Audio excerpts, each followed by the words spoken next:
programming you for a reason. It's programming you for lack and limitation. It knows your hot buttons. It knows what you're afraid of. It is going to focus on that. It is going to highlight that. And if mainstream news can't find something bad that happened today in London, it'll go find it in Texas. Best way to predict your future is to create it, not from the known, but from the unknown.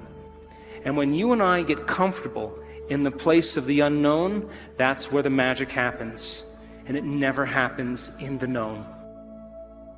It all begins with you, and it all begins inside of you, and it all begins with your mind, and it all begins with your unconscious mind. Is that what you pull into your life is what you are unconsciously thinking and feeling. And those people who learn the information and store it in their brain and can repeat it, those people who start thinking about what they're going to do with it, as they begin to think about what they're going to do with it, they begin to install the neurological hardware in their brain, priming them to a new future. So you can sit in your chair and visualize great wealth, and you can say, I'm going to have great wealth, and do all the affirmations consciously. But if unconsciously you think money's bad or money's evil, you're not going to bring it into your life. Or if you do bring some money, you will sabotage it and you'll get rid of it quick. This is why many lottery, I don't know what it's like in London, but over in the States, people win lotteries and they're broke. A year later, they win millions of dollars, and it seems preposterous that they'd be broke, but they've lost all the money. When you release that belief, the subconscious mind immediately accepts it. The subconscious mind is only operating from previous programming. And the previous programming for virtually everybody is about lack and limitation, fear, worry, survival. Naturally so. That we're just trying to live here on the planet. But what I and other people are saying is, look, you can not only survive, you can thrive. You can prosper.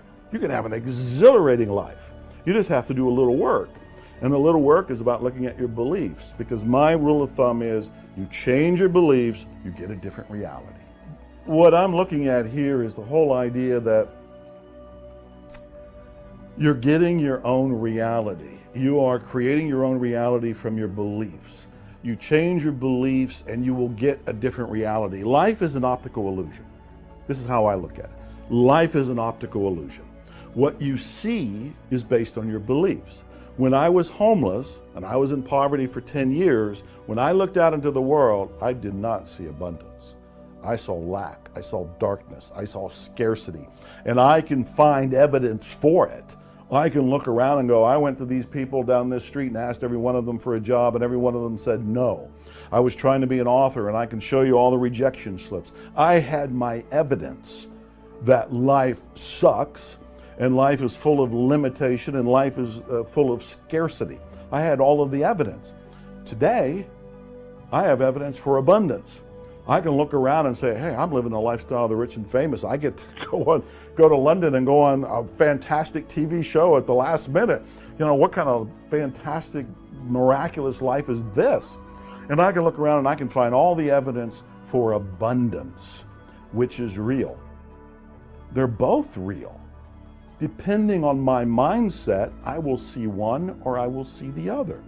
For most people, they're going to see lack and limitation, partly because it's already been programmed in them, partly because they're paying attention to the mainstream media. And I tell people a big tip, turn off the mainstream media. And why do you say that? Because it is programming you. It's called programming you for a reason. It's programming you for lack and limitation. It knows your hot buttons. It knows what you're afraid of. It is going to focus on that. It is going to highlight that. And if mainstream news can't find something bad that happened today in London, it'll go find it in Texas and say, hey, in Texas today somebody was murdered. And they're going to right there in front of you to make you afraid. And then it's going to be holding your attention to tell you whatever the commercial is that's coming next. So when I say turn off the mainstream news, it is not programming you for prosperity. You are, and what you're doing here. And I tell people, select the information. You're feeding your brain, you're feeding your soul, you're feeding your unconscious, subconscious mind. Select it with some sort of wisdom and discernment, so you program yourself for this abundant life. So they both exist. You have to have the awareness that when you were growing up, and I don't mean you in particular, your parents probably did not have an abundant attitude. I tell people your parents probably were not enlightened. They were probably not Mr. and Mrs. Buddha. You know, they probably had their own hang-ups, their own programming, their own lack, their own limitation. They downloaded it to you. You were a kid. You didn't know any better.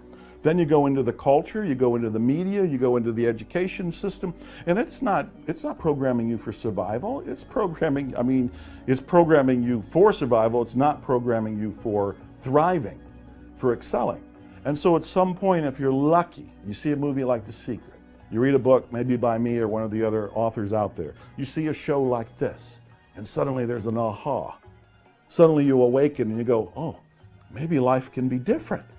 Maybe I don't have to see lack everywhere. Maybe I can see abundance. So to me, there's an optical illusion. They're both available. You get to choose. So when you change that bottom line programming, what's underneath the software, you're going to see something different. So here's the best technique. It's a technique that comes from 1900, from the book Pollyanna. It's called Play the Glad Game. And the glad game is you look for something good. Just start looking for something good. The rule of thumb is there is something good in everybody and in every situation. And there are some people and some situations that will challenge you. But you've got to focus, you got to look, and you got to say there's something good here. I bought a painting a long time ago that had a phrase on it. It said, train your mind to see the good in every situation. And I bought it because of the phrase, train your mind. This goes back to what we were talking about earlier, where you're not your thoughts. You're separate from them. And so the phrase, train your mind, is acting as if it's a puppy. Train your puppy to use the litter box. Train your cat to tell you when it wants fed. Train your mind to see the good in every situation. The first times you do this, yeah, it might be a struggle. It might feel like, oh, this is really difficult. But if you stay with it, you're going to start seeing the good everywhere. That's a simple, easy, doesn't cost anything, begin it right now, way of using a technique to start to move into abundance. Best way to predict your future is to create it, not from the known, but from the unknown. And when you and I get comfortable in the place of the unknown, that's where the magic happens. And it never happens in the known. There'll be a certain percentage of people in this room that will apply this information, that will personalize it, that will demonstrate it. And those people who learn the information and store it in their brain and can repeat it, those people who start thinking about what they're going to do with it, as they begin to think about what they're going to do with it, they begin to install the neurological hardware in their brain, priming them to a new future. And when you take all of this information and you say, how am I going to apply it to my life? And you get your behaviors to match your intentions, you get your actions equal to your thoughts, you've listened to great leaders, you've gotten specific information about success, you understand what it is, what emotional intelligence is and how it is to change a culture, and you start applying it to your life, if you're able to do it, you are going to have a new experience. And that new experience is going to enrich the circuits in your brain, because that's what experience does, and then you're going to feel like a leader. You are going to feel successful. You are going to feel clear. And the moment you feel that feeling, now you are teaching your body chemically to understand what your mind has intellectually understood. We could say that knowledge is for the mind and experience is for the body. And in that moment, you are embodying leadership. You are embodying success. You are embodying clarity. Why? Because the emotion is the experience in chemical form. And the moment you feel that emotion, you're teaching your body chemically to understand what your mind has intellectually understood. You are embodying knowledge. But now here's where the expert comes in. If you've done that experience once, you have to be able to repeat it. And great people in the world who are uncompromising, they keep working to reproduce the experience. And if you can reproduce that experience over and over again, neurologically and chemically, you will condition your body to become the mind of it. Now it'll be innate in you. It'll be second nature. It'll be easy. It'll be familiar. It'll be common. It'll be automatic. You've done it so many times that it is now who you are. So our job's then to go from philosopher to initiate to master. From mind to body to soul. From knowledge to experience to wisdom, and from thinking to doing to being. And you and I have all the biological and neurological machinery to do this. But some people will get all of this information and it'll be philosophical. They'll never apply it. Those people who actually apply it and have the experience once will think that that's defining them. But people who really embody and make it innate in them, the true leaders of the world, it becomes who they are. They don't have to think about leadership. They are leadership. They don't have to think about success. They are success. It's become who they are. So our research, and we've worked with many companies in the United States and in Mexico and in Europe. We've worked with Sony Entertainment. We've worked with Cisco. We've worked with Coca-Cola. We've worked with Pepsi. We've worked with a lot of different companies around the world.